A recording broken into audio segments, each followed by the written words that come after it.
Nah, penyidik akan mengantarkan SPV itu, mengantarkan surat permintaan visum dan korban ke fasilitas kesehatan yang ditunjuk. Fasilitas kesehatan yang ditunjuk. Artinya apa? Tidak semua fasilitas kesehatan itu ditunjuk oleh polisi untuk melakukan visum. Nah, ini ya teman-teman harus cermati ya. Biasanya kalau di rumah sakit yang bisa visum, itu akan ada instalasi forensiknya. Ya, kalau misal di Tangerang ada namanya RSUD Kabupaten, nah itu dia punya instalasi forensiknya.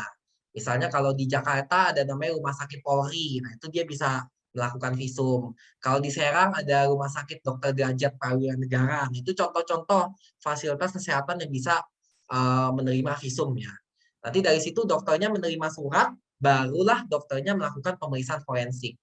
Nanti dokternya membuat visum dan visumnya itu diserahkan kepada penyidik, bukan kepada korban. Ingat ya, jadi permintaan visum itu hanya dikerjakan kalau kita disuruh, jadi dengan ada suratnya, dan hanya diberikan kepada penyidik. Ingat ya, jadi tidak ada diberikan kepada korban. Ini kadang-kadang suka nanya nih, dok saya mau minta hasil visum dok. Ya kalau kamu korban nggak boleh, tapi kalau polisi yang minta, nah itu baru boleh ya. Nah, kemudian permintaan hasil visum. Nah, ini bagaimana hasil visum itu diberikan.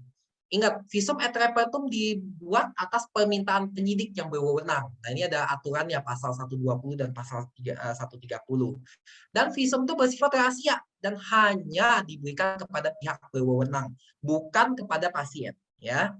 Dan ini tanpa perlu izin pasien, makanya diatur dalam pasal 50 KUHP. Dan visum itu dibuat oleh dokter umum, dokter forensik, dan dokter ahli lainnya. Pasal 179 KUHP. Teman-teman, kalau teman-teman baca pasal ini, itu disebutkan loh, bahwa dokter umum, dokter forensik, dan dokter ahli lainnya wajib untuk membuat visum bila diminta oleh pihak berwenang. Artinya apa? Kalau nanti teman-teman, termasuk juga teman-teman sejawatku ya, yang sudah jadi dokter, kalau tiba-tiba ada polisi atau ada penyidik meminta kamu untuk membuat surat visum, maka secara undang-undang kamu harus mengerjakan surat itu. Karena itu sudah ada aturannya, teman-teman, harus dibuat. Jadi kalau udah disuruh ya mau nggak mau harus dikerjakan. Jadi itu panggilan negara ya, teman-teman ya. Dan ingat, pasien tidak menerima hasil visum et repertum. Tapi kalau misal pasiennya mau, dok, tapi saya butuh keterangan dokternya gitu. Nah, pasien tetap boleh mendapatkan, tapi bukan mendapatkan hasil visum, tapi mendapatkan surat dokter atau resume medis bila pasiennya memerlukan. Ya. Nah, sekarang kita masuk ke penulisan visum. Sebelumnya sampai sini ada yang mau ditanyakan nggak, teman-teman? Ada yang mau ditanyakan? Atau cukup jelas? Cukup jelas ya teman-teman ya. Kalau gitu kita lanjutkan ke penulisan visum. Nah ini topik paling pentingnya ya di dalam pembahasan kita kali ini. Nah sekarang kita masuk ke format penulisan. Ini adalah contoh ya, contoh dari pembuatan visum ya. Ini adalah contoh pelaporan visum. Jadi kalau membuat visum itu ada 5 komponen yang teman-teman harus perhatikan. Yang pertama adalah kata pro justisia ya, pro justisia yang terletak di pojok kiri atas ini. Kemudian ada bagian pendahuluan, lalu kemudian ada bagian pemberitaan, kemudian bagian kesimpulan, dan kemudian bagian penutup.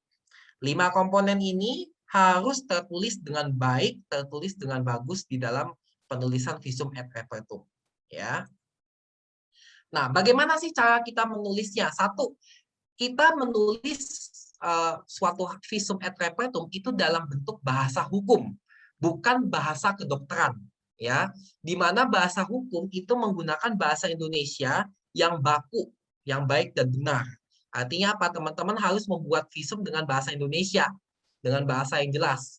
Di mana nomor, kalau angka-angka ya, nomor-nomor angka itu, angka hanya dipakai untuk nomor surat dan kop tanggal pada bagian pendahuluan yang ini nih. Nah, yang di visum ini. Yang judul nomor surat dan tanggalnya ini. Di mana kalau teman-teman membuat keterangan angka, itu harus ditulis terbilangnya.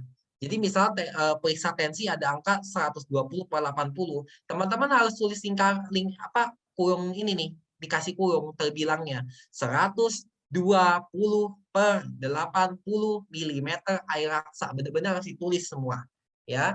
Dan semuanya harus dituliskan kata demi kata, ya. Ini contohnya nih teman-teman, dalam pelaporan lukanya pun semuanya begitu. Jadi lukanya berapa senti, kita nggak tulis 5 cm, harus tulis 5 cm. Jadi benar-benar harus ditulis, karena ini adalah bahasa hukum teman-teman, ya. Dan kita tidak boleh menggunakan istilah kedokteran. Jadi jangan ada istilah vulnus laceratum, ya, jangan. Kita tulisnya luka lecet, gitu. Dan tidak boleh ada ruang kosong, semuanya harus diisi dengan tanda garis. Nah, ini contohnya. Jadi semua yang spasi ini teman-teman harus tutup dengan garisnya. Ini kalau teman-teman lihat contoh visumnya ya, semua daerah paragrafnya rapat, semua ditulis dengan garis. Ya, ini bahasa hukum, jadi benar-benar harus ditulis dengan seperti ini, ya teman-teman ya. Lalu kemudian kita masuk ke cara pelaporannya. Nah, kita mulai dari komponen yang pertama, yaitu pro justisia. Ya. Pro justisia ini itu ditulis pada pojok kiri atas. Pro justisia dalam huruf kapital semua dan juga dicetak tebal. Maksudnya apa sih ditulis pro justisia ini? Itu menunjukkan bahwa dokumen visum et repertum itu merupakan memiliki kekuatan hukum sebagai suatu alat bukti. Dan itu tidak perlu materai. Jadi kalau kita buat visum et repertum, kita cukup menuliskan kata pro justisia ini. Nah, sekarang ke pendahuluan. Nah, di pendahuluan ada 6 komponen yang harus tertulis dengan jelas, ya. Satu, nama dokternya, pembuat visum et repertumnya, nama institusi kesehatannya, nama institusi penyidiknya, nomor dan tanggal surat permintaan visum, tempat dan waktu pemeriksaan, dan identitas korbannya. Ini harus dijabarkan dengan detail. Contohnya ini ya. Ini jadi kan kalau teman-teman baca ya, kita baca nih sama-sama kalimatnya. Pada hari ini Kamis tanggal 1 bulan Mei itu. Ini aja benar-benar nggak ditulis angkanya ya, dijabarkan huruf. Tanggal 1 bulan Mei tahun 2019 saya bertanda tangan di bawah ini nama dokternya. Dokter jaga pada instalasi rawat darurat RSUD. Nah, ini nama institusi pendidikannya, institusi rumah sakitnya ada. Dibuat atas permintaan institusi penyidiknya, Kepala Kepolisian Sektor Serang. Dengan surat SPV-nya pun ada, nomor sekian-sekian-sekian. Reskrim tertanggalnya ada. Nah, untuk memberikan keterangan yang dilakukan, ini tempat pemeriksaannya di mana, tanggal pemeriksaannya di mana. Bahkan jam-jamnya pun ditulis dalam huruf, ya, dalam kata-kata nih. Pada hari Kamis tanggal 2 bulan Mei tahun 2019 pukul 16 waktu Indonesia Barat. Jadi benar-benar dijabarkan semua kata demi kata atas seorang penderita dengan surat permintaan sebagai berikut, namanya dijabarkan. Ya, biasanya nanti ada nomor KTP-nya juga sih ya, dimasukkan juga. Nah, itu tadi pendahuluan. Jadi ada 6 komponen di dalam pendahuluan. Sekarang masuk ke pemberitaan. Nah, kalau pemberitaan itu kita dikasih judul nih. Judulnya adalah hasil pemeriksaan yang didapatkan. Nih, contoh kalimatnya di sini. Hasil pemeriksaan didapatkan. Ada resume anamnesis. Jadi ini anamnesis singkatnya aja gitu.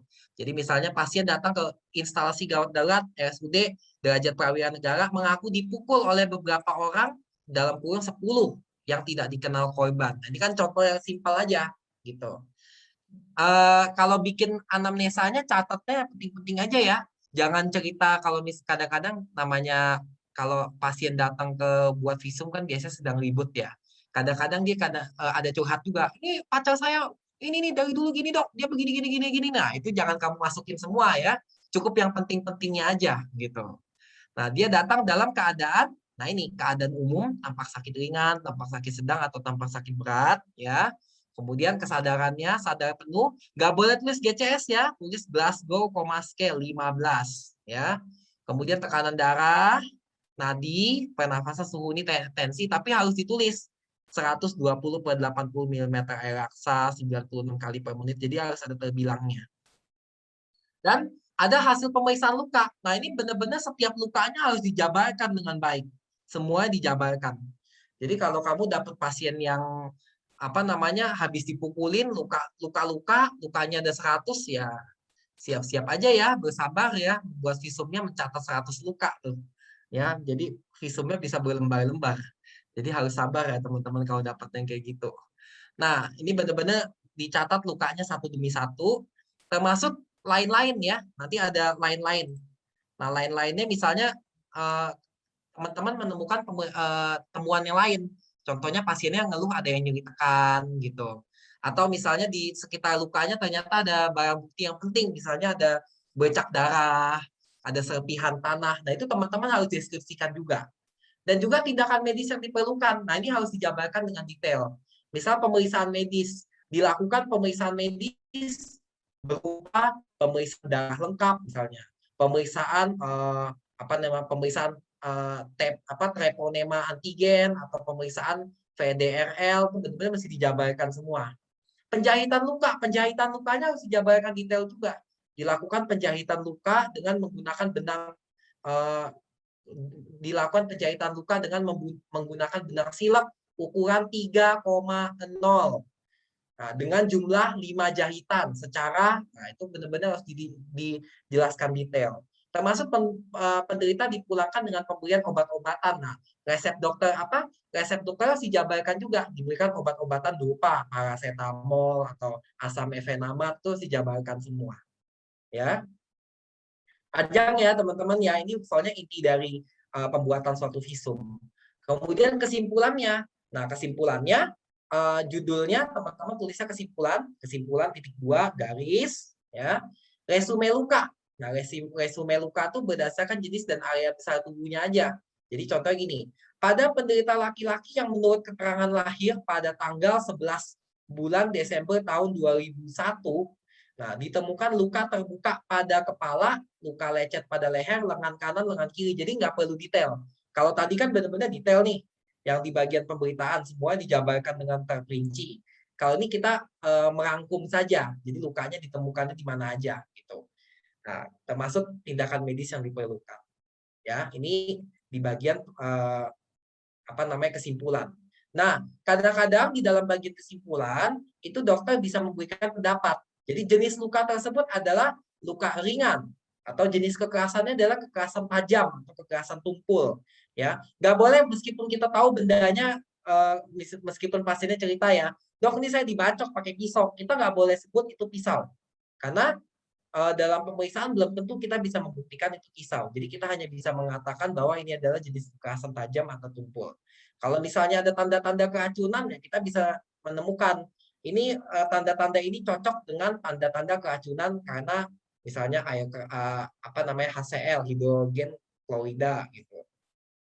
Atau kalau ditemukan sperma, teman-teman bisa melihat dari pemeriksaan ditemukan adanya tanda persetubuhan, termasuk perkiraan waktu kejadian. Dan kemudian penutup.